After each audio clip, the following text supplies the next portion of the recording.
تو کہیں اور جائیں گے جہاں مصیبت دور ہوگی جا کر. فرمایا کہ نہیں، مومن کا کام یہ ہے، مصیبت اللہ کی طرف سے آتی ہے، مگر یہ مصیبت چونکہ دشمنی کی وجہ سے نہیں ہے بلکہ مصلحت کی وجہ سے ہے، ورنہ وہ جو شفقت اور محبت اور رحمت ہے وہ اپنی جگہ قائم ہے. اس واسطے بندے کو اسی کی طرف رجوع کرنا پڑتا ہے. جس کی ایک مثال میں دیا کرتا ہوں کہ بچہ جو ہے، ماں اس کو مارتی ہے، سزا دیتی ہے، ڈانٹتی ہے، ڈپٹتی ہے، مگر جتنا مارتی ہے، جتنی سزا دیتی ہے، بچہ اتنی ہی اس کی ماں کے ٹانگوں کو لپٹتا، اتنی ہی اس کی گود کی طرف کو لپکتا ہے. کیوں؟ اس واسطے کہ بچے کو یہ احساس ہے کہ مجھے شفقت اور محبت اس کے سوا کہیں اور سے ملتی ہی نہیں، اسی سے تو ملے گی، اسی کی گود میں اس کو چین آئے گا. اگر اس کو یہ معلوم ہوتا کہ ماں مارے تو دوسرا جو ہے دلاسا دے اور دوسرا میرے ساتھ پیار کرے، تو پھر ہرگز ماں کی طرف نہیں جائے گا بچہ پھر دوسرے کی طرف جائے گا. لیکن جس بچے کو یہ احساس ہے، اور ہر بچے کو یہ احساس ہوتا ہے کہ ماں اگر اس وقت مار رہی ہے تو 1000 مرتبہ پیار بھی تو یہی کرتی ہے، تو یہ احساس اس کو اس سے ہٹنے نہیں دیتا. ٹھیک اسی طرح سے ایک مومن کی شان ہے کہ مومن مصیبتوں میں گرفتار ہو کر گھر کر بھی اللہ سے اپنا رشتہ نہیں توڑتا، بلکہ اور اس رشتے کو مضبوط کرتا جاتا ہے اور اپنے آپ کو اللہ سے قریب کرتا جاتا ہے.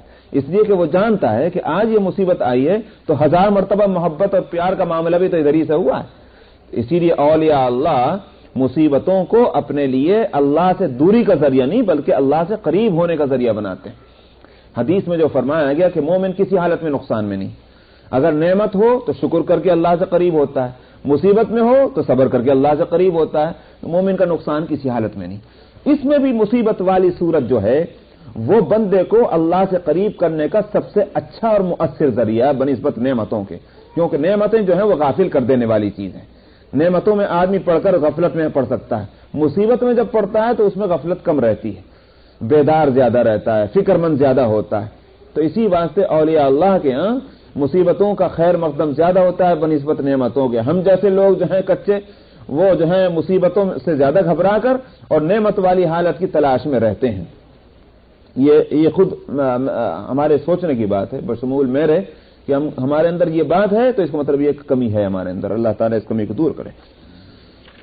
لیکن اس کا یہ معنی نہیں ہے کہ اس کا مطلب یہ سمجھا جائے کہ اچھا اگر ایسی بات ہے تو مصیبتوں کو دعوت بھی دی جائے اور نعمتوں کو جو ہے وہ ٹھکرایا جائے. ہرگز وہ مطلب نہیں. کیوں؟ اس لیے کہ مطلب اس سے یہ ہے کہ مصیبت آئے بغیر دعوت کے تو اس سے گھبرانا نہیں یہ کہ مصیبت کو باقاعدہ دعوت دی جائے. اسی واسطے نبی کریم صلی اللہ علیہ وسلم نے جو صحابہ کو تعلیم دی ہے وہ یہ نہیں دی ہے کہ تم مصیبتوں کو دعوت دو، بلکہ کہا ہے کہ مصیبت تو مصیبت ہی ہے. مصیبت کے سامنے سینہ سپر نہ ہو، ہاں برداشت کرے. سینہ سپر ہونا اور چیز ہے، سمجھا ہے؟ ہم اس کو کچھ نہیں سمجھتے مصیبت کو، تو یہ بندگی کے خلاف ہے. ہمارے بزرگوں میں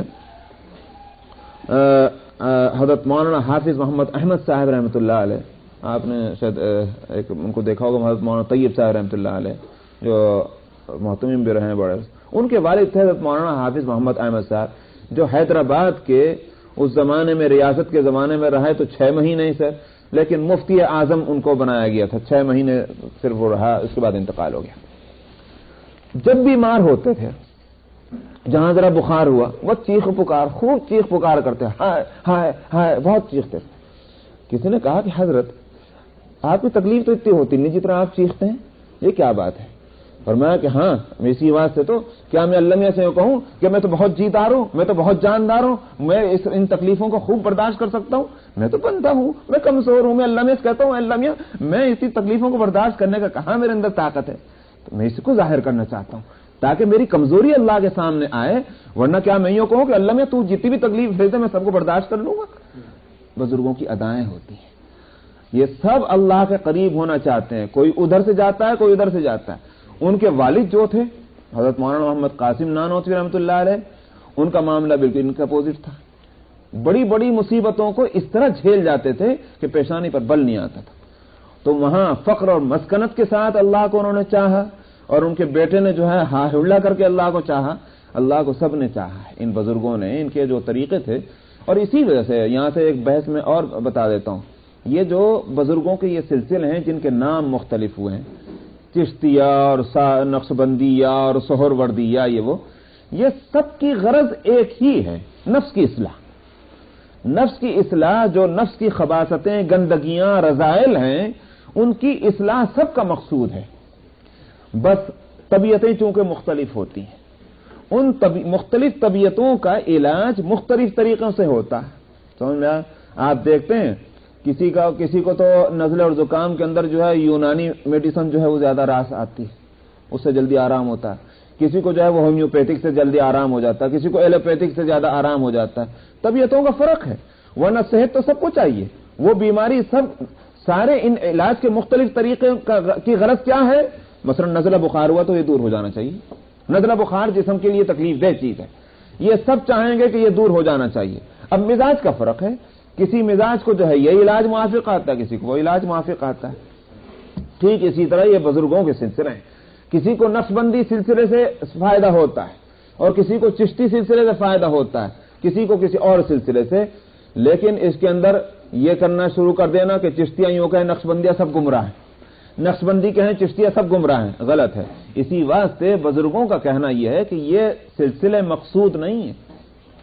بعض لوگوں نے یہ سمجھا اجی فلانے سلسلہ تو اتنا بڑا اللہ کے نزدیک مقبول ہے، جو اس میں داخل ہو گیا جنت میں پہنچ گیا.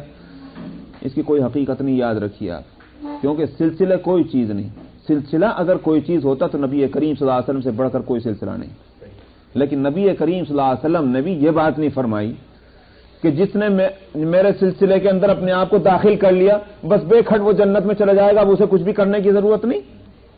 ظاہر ہے کہ آپ نے بھی نہیں فرمایا ہے. تو سلسلہ کوئی چیز نہیں ہے. اصل یہ ہے، بزرگوں کا کہنا یہ ہے کہ جس سلسلے کے اندر بھی کامل اور مکمل کوئی آدمی مل جائے، ماہر، بس اسی سے اپنا رشتہ جوڑ کر کے اپنی اصلاح کر لی جائے، کیونکہ مقصود اصلاح ہے. یہ ان سلسلوں کی غرض اس کے سوا اور کچھ نہیں ہے. میں سلسلے میں داخل ہو کر کے جنت میں جایا کرتے تو اللہ کے رسول کا سلسلہ سب سے بڑھ کر ہے. تو بہرحال تو میں یہ عرض کر رہا تھا کہ بزرگوں کے یہ طریقے جو ہیں یہ دراصل اس وجہ سے ہیں کہ تاکہ لوگوں کی اصلاح ہو. غرض سب کی یہی ہے کہ اللہ کا قرب حاصل ہو. تو مصائب اور نعمتیں یہ دونوں طریقے اللہ کا قرب حاصل کرنے کے ہیں، دونوں راستے. آگے فرماتے ہیں قل هل تربصون بنا الا احدى الحسنيين، آپ کہہ دیجئے کہ کیا تم انتظار کر رہے ہو ہمارے تعلق سے؟ تم نہیں انتظار کر رہے. کیا کہ حل کا یہاں ترجمہ لا سے کیا جائے گا، لا تربصون، تم نہیں انتظار کرتے ہو ہمارے تعلق سے مگر دو اچھائیوں میں سے ایک اچھائی کا. کیا مطلب یہ کہ تم جو یوں سمجھ رہے ہو کہ اگر ہمیں کوئی مصیبت پہنچتی ہے جس پر تم خوش ہوتے ہو اور تم کہتے ہو کہ ہم مصیبت میں گرفتار ہو گئے اور اچھا ہوا تم بچ گئے، تمہاری جان بچی، فرمایا تم بے وقوف ہو. آپ کہہ دیجئے ان سے کہ تم سمجھتے نہیں ہو. مصیبت بھی اگر آئے گی تو اس میں بھی ہمارے لیے راحت ہی ہے. آپ سمجھے نہیں؟ جیسے مثلا غزوے میں گئے، جہاد میں گئے، دو ہی صورتیں تو ہیں نا بھائی جہاد میں جانے. کیا یا تو وہیں یہ کھیت ہو گئے، جان چلی گئی، بچ کے نہ آ سکے، ایک صورت. دوسری صورت کیا ہے؟ بچ کر کے اور مار کر آ گئے. دو ہی صورتیں ہیں نا بھائی. میں کہ ہمارے نقصان کسی حالت میں نہیں. نحن نتربص بکم، آگے اس کو بتا رہے ہیں، ہم کسی صورت میں نقصان میں نہیں. دو بھلائیوں میں سے ایک بھلائی تو ہر صورت میں ملنی ہے. کیا؟ جس کو میں اردو میں ذرا لفظ بدل کر کہوں کہ اگر بچ کر آ گئے تو غازی، نہ آئے تو شہید. نقصان کہیں میں ہوا؟ نقصان تو کسی حالت میں نہیں ہوا. فرمایا کہ قل هل تربصون بنا الا احدى الحسنيين، آپ کہہ دیجئے کہ تم انتظار مت کرو ہمارے تعلق سے مگر دو اچھائیوں میں سے ایک اچھائی کا. تو ضرور ایک ملے گی، دو میں سے ایک ضرور ملنی ہے. اگر ہم کامیاب ہو کر آ گئے تب بھی ہمارا فائدہ، تو ہم غازی کہلائیں، اور اگر ہم نہیں واپس آ سکے تو ہم شہید ہو گئے تب بھی ہمارا فائدہ، نقصان میں ہم نہ رہے. وَنَحْنُ نَتَرَبَّصُ بِكُمْ أَن يُصِيبَكُمُ اللَّهُ بِعَذَابٍ مِّنْ عِندِهِ، مگر تم اپنے بارے میں کیا کہو گے؟ تمہارے پاس جو دو صورتیں ہیں ان میں سے ایک صورت جو ہے وہ تمہارے لیے ہلاکت کی ہے، تمہارے لیے فائدے کی کوئی صورت نہیں. اور وہ کیا؟ تم اگر جاتے ہمارے ساتھ، ہو سکتا تھا مسلمانوں کے شریک حال رہنے کی وجہ سے جو مہربانی اللہ کی مسلمانوں پر آتی اس کا فائدہ تم کو بھی ہو جاتا، مگر تم جو گھر میں بیٹھے رہے نفاق کی وجہ سے تم تو عذاب کے مستحق ہو گئے. تمہاری جان بچی تو اس میں تمہارا فائدہ نہ ہوا، نقصان ہوا. آپ سمجھے نہیں بات یہ؟ تو مومن اور منافق میں یہی فرق ہے، مومن اور کافر میں یہ فرق ہے. کہ مومن کو بھی تکلیف پہنچتی ہے دنیا میں مگر اس کے لیے فائدہ ہوتا ہے، کافر کو تکلیف پہنچتی ہے اس کا پتاشا بیٹھ جاتا ہے۔ وَنَحْنُ نَتَرَبَّصُ بِكُمْ، اور ہم انتظار کرتے ہیں تمہارے تعلق سے اس بات کا کہ پہنچائے اللہ تم کو ایک عذاب اپنے پاس سے، یہ تو آسمان سے عذاب ہے، او بِأَيْدِينَا، یا ہمارے ہاتھوں سے تم کو کوئی تکلیف پہنچے۔ کیا مطلب؟ یہ اس لیے فرما دیا قریب آ رہا ہے وقت کہ منافقوں کا یہاں سے صفایا کیا جائے گا، مدینے سے ایک منافق کو بھی باقی نہیں چھوڑے گا، پہلے ہی بتلا دیا، او بِأَيْدِينَا، یا ہمارے ہاتھوں سے۔ فَتَرَبَّصُوا إِنَّا مَعَكُمْ مُتَرَبِّصُونَ، تو تم بھی آنے والے وقت کا انتظار کرو، ہم بھی تمہارے ساتھ انتظار کرنے والے ہیں۔ قُلْ أَنفِقُوا طَوْعًا أَوْ